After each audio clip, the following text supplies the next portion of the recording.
Welcome back, everyone, to another episode of Blind Boys Politics. Nicholas Rod, Chris Baker here with you on this Friday morning. And Chris, start us off, as always, with the weather.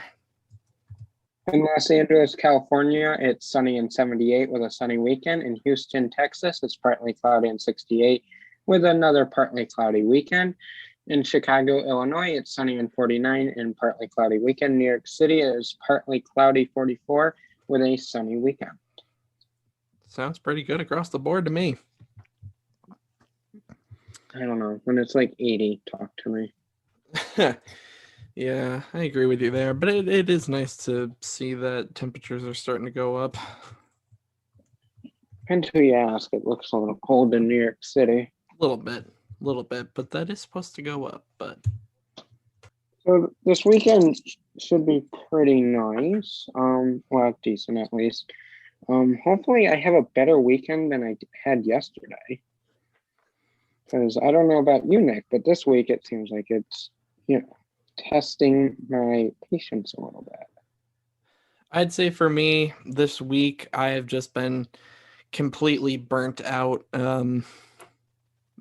My spring break has started now, and I couldn't be more thankful.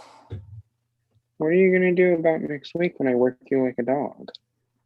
That's fine. As long as I'm away from school, I'm good. Well, let's see. Tuesday for me, I lost my Apple Pencil. Oh, boy. And then Thursday, I took off my glasses and they snapped in half. Ooh. Yeah, this isn't really your week, is it? I have old glasses that I'm wearing. And I can't find the last ones, and there was a prescription change, and I have bifocals. Oof. Do I need to say more? I didn't have a good day yesterday. It sounds pretty rough. I did not have a good day yesterday. So, hopefully next week will be better. Or even this weekend would be nice. All I can say is that it's nice to have you back. Obviously, you weren't here on Monday. Oh, yeah, I had allergies this week, and you can add that to the list, too. Thanks for reminding me. Well, at least you're back and your voice is working. And give it time. I gotta say, you can tell I haven't been here in a while because I couldn't even say California right. We've said it before when each of us has had to record alone, but I'll say it again here. It doesn't feel right recording alone. I'm sorry, buddy. Better luck next time, though. Yeah, you're back now. It's all that matters. For now. We'll see what else can go wrong in my life. We'll just hope for the best. Guys, if I'm here alone again on Monday, you know what happened. But nevertheless, because Nick was alone, I kind of lessened the news cycle for Monday, and it got piled into today. So this is going to be a little bit longer of an episode, most likely. So let's just jump right into it, shall we?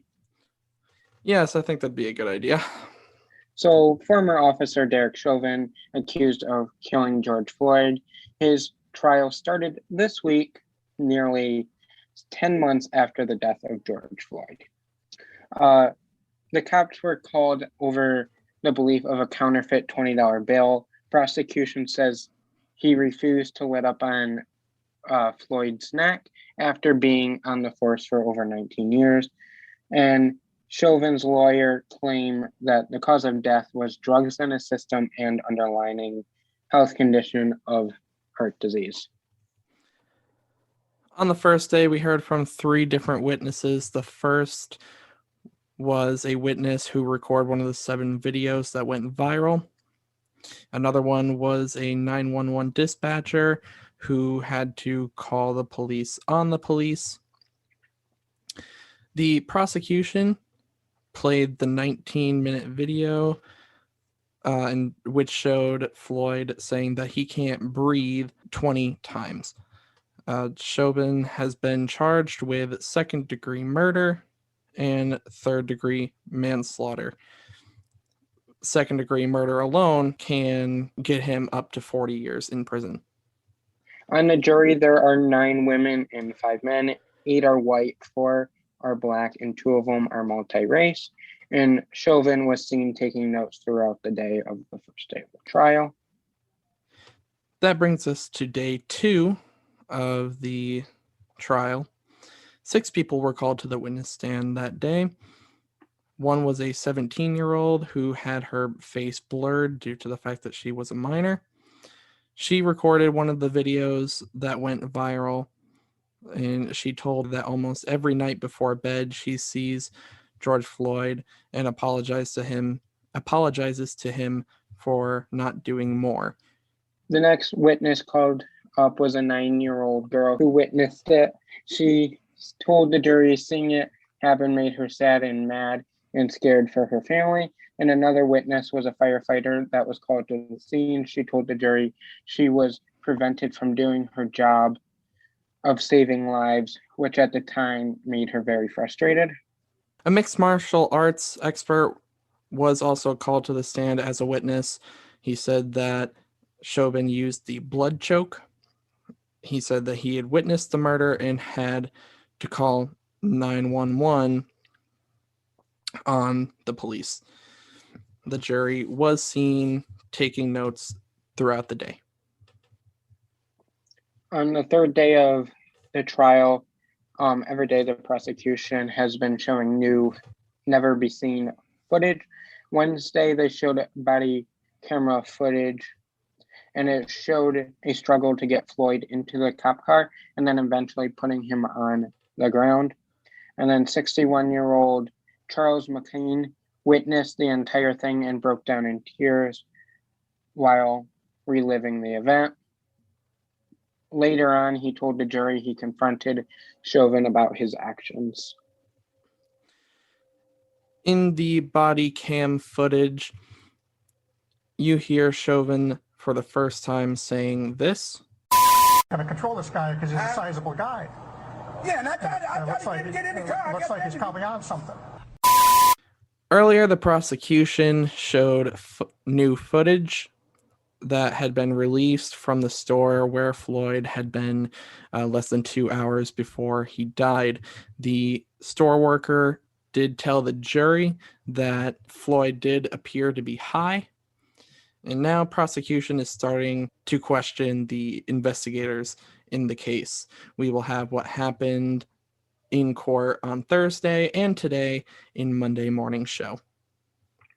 Moving away from the trial a little bit, talking about COVID-19, the White House just increased the COVID-19 vaccine. Monday, the CDC director shared some serious concern about the rise in cases, and this is what she had to say. I'm going to lose the script, and I'm going to reflect on the recurring feeling I have of impending doom. We have so much to look forward to, so much promise and potential of where we are, and so much reason for hope. But right now, I'm scared. To combat these concerns, President Biden said by April 19th, 90% of adults will be eligible for the COVID-19 vaccine. Plus, he more than doubled the number of pharmacies from 17,000 to 40,000 available to distribute the vaccine. Beyond that, the federal government will set up a dozen more mass vaccination sites and will help seniors schedule their vaccine appointments and transport to and from their vaccine appointment. 31 states at this point have already committed to making all adults eligible for the vaccine by April 19th. Originally, President Biden hoped to make all adults eligible across all 50 states by May 1st.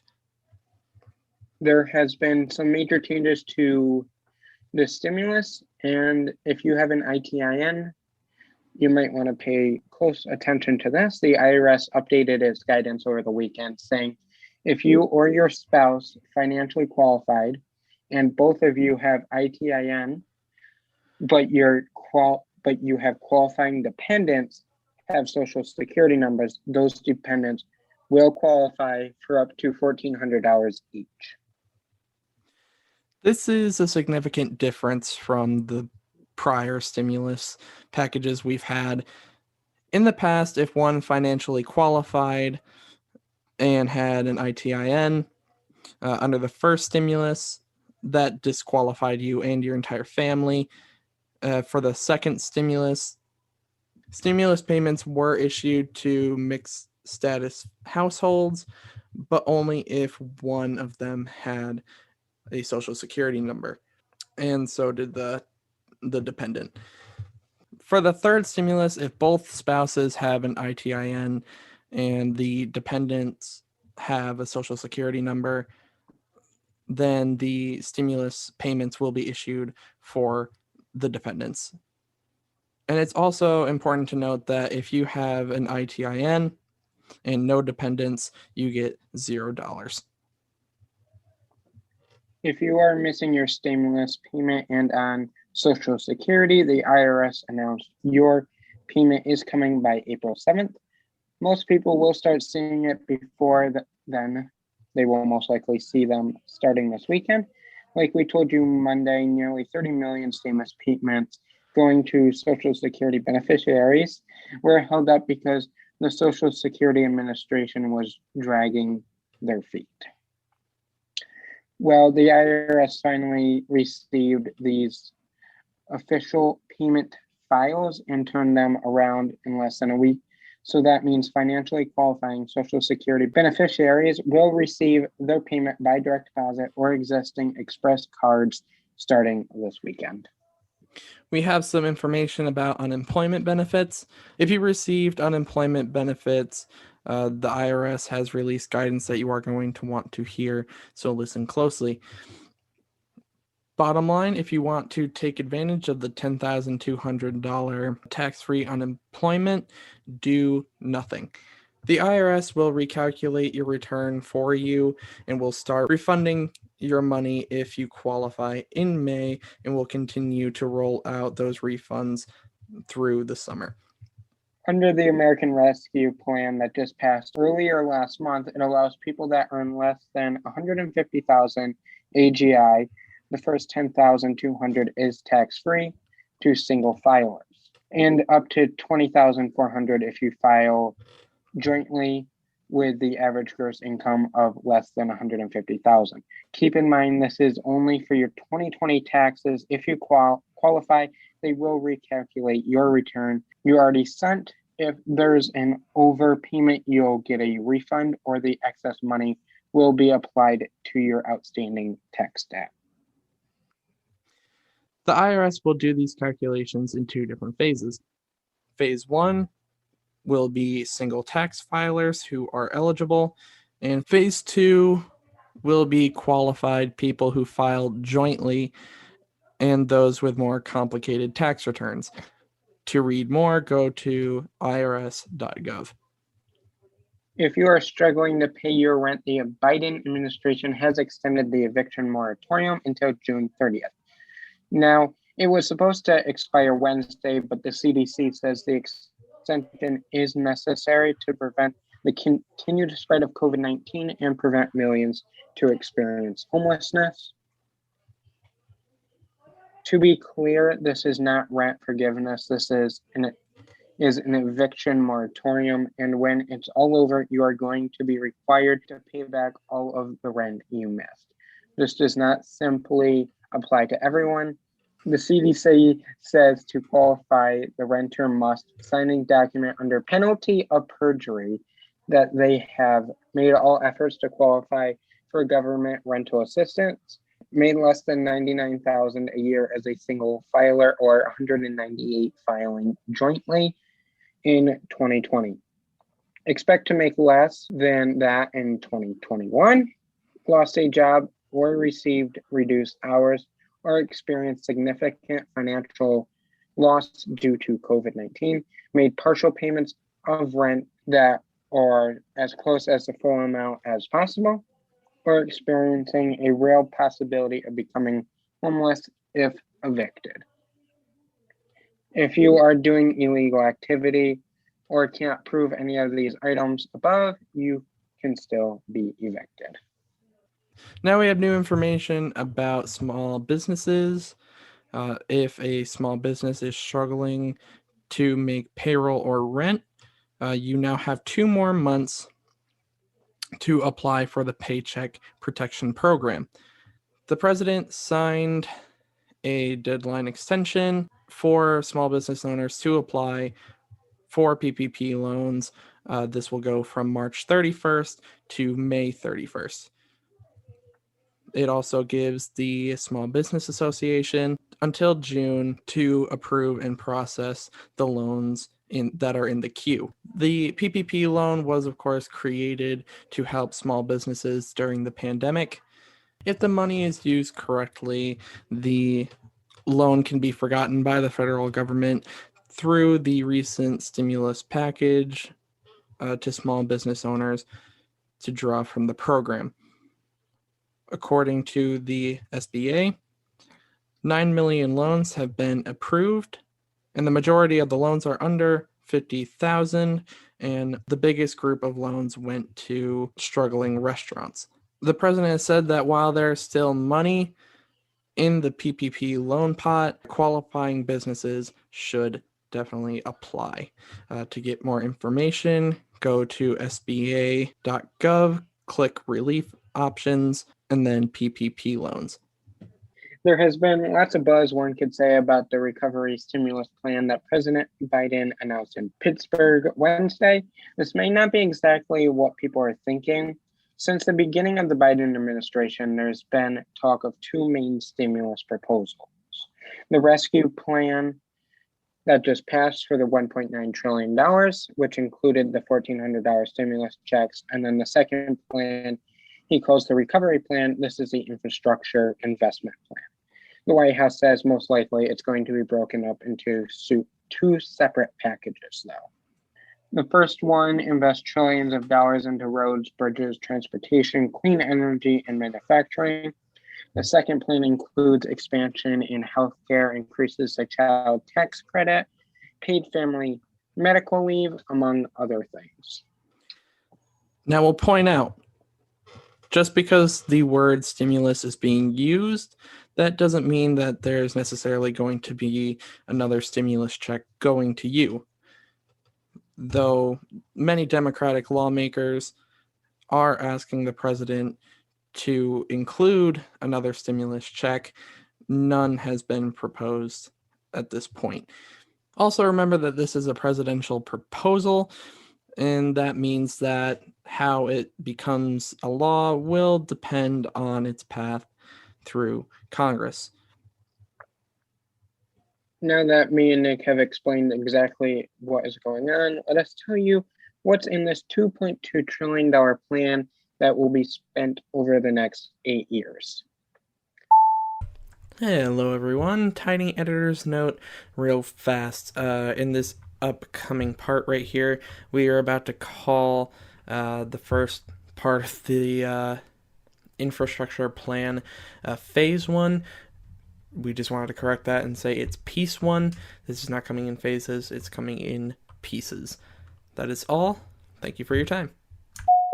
In phase 1, the president proposes a job plan because he says tons of workers will be needed to accomplish it all. Some of the work we are talking about is modernizing tens of thousands of miles of highways, roads, main streets, and bridges, modernizing public transit, improving airports, replacing lead pipes used for drinking water, rebuilding affordable, reliable, high-speed internet. This also includes modernizing public schools, maxing investments to reduce climate change, creating jobs for essential home care workers, revitalize manufacturing, and training Americans for the jobs of the future. And the second piece of this bill is how are they going to pay for it? So President Biden proposes the American Tax Plan, which reverses President Trump's 2017 corporate tax cuts for corporations, bringing the corporate tax rate to 28% instead of 21%, and ensuring companies pay at least some of the taxes by imposing a 15% minimum corporate tax and taxes to discourage companies from shipping their work overseas. Already there's a lot of pushback from Republicans and even some members of the U.S. Chamber of Commerce. Just remember, at this time, it's just a proposal. This isn't going to happen overnight. It's going to take months for all this to be negotiated and figured out. So in a recent report before the infrastructure bill was released, earlier this month, there was a report released. It's a report card that's released every year. And the report card gave our infrastructure a C-, and it's found 45% of Americans lack access to public transit. There is a water main break every 2 minutes, and 4 in 10 bridges are 50 plus years old. Well, that is it for our news-packed Friday morning as far as the main segments go. Now we move into Rapid, and I will start. First off, marijuana was legalized in New York. If you want information about that, we do have an article over on Medium talking about the entire bill. Now, I might butcher her name. Jen Shah of the Real Housewives of Salt Lake City has been arrested for fraud and possible pyramid scheme. Nick, tell me some good news to get this Friday ready to go right into this nice, beautiful weekend. All right. So when I saw this story, it absolutely pulled at my heartstrings. So I had to bring it here. So these 7 siblings lost both of their parents due to a car accident. So they were in the foster care system. And this couple, the wife was 50 years old, the husband 53. They were getting ready to retire. Their last child was moving out. They had 5 children before. But the wife saw a post on Facebook talking about these 7 siblings and, the story, everything they went through. They had dealt with a lot of homeless, times of homelessness and all of that. And now they needed a home. Well, immediately this story just kind of clung to her, and she tagged her husband in it, who saw it later that day. And when he got home, she asked him, like, did you see the post? And his immediate answer was, yes, we should adopt them. And right then and there, they started, going through the process. They made a call to the place where the children were staying and began the process. So they took all 7 of the children into their home, adopted all 7, and it was a real battle for them to get through the process because this was all happening right in the midst of the start of the pandemic. And so the courthouses were shut down, and for a little while they were fighting to wait until the courts reopened so that they could do the entire, finish off the process in person and have the hearings in person. Unfortunately, this couldn't happen, but they still managed to get everything done. And on the day of the official adoption, they got all, they had all 7 children there, and then they had the 5 biological children there. So the entire family was there in the park in their community celebrating, and they've been living there ever since. Wow, that's like a crazy story, terrible that these 7 kids lost their parents in a car crash. But I mean, people usually discredit social media, but right there was the power of social media. So, I don't really know what to say. That's just like a crazy story. And then to adopt all 7. I mean, just to adopt 1, that's crazy, but to go all the way to adopt all 7, that's a crazy story, and I don't know what to say. It's insane. The fact that they adopted all seven just blew my mind because it's like you said, it's rare that that happens. So many times you hear of, if there are siblings that go into foster care together, a lot of times they get separated and, something like that happens. But nope, not this time. You had seven siblings who got to stay together as a family, all adopted. Just amazing. That is a great good news story, Nick. You keep getting better and better with your good news stories. Very impressed with you, sir. That is the end of this Friday morning episode. Make sure you come back Monday morning for the latest news that happened over the weekend and our dumb law that is now tradition around here on Wednesdays. But until then, make sure you follow us on all social medias. Make sure you follow us on specifically the Blind Boys Politics Twitter account for the latest 24-hour breaking news. So you're always in the know, and then follow us on our personal accounts to see what we're up to. But until Monday morning, have a good weekend, everyone. See you later.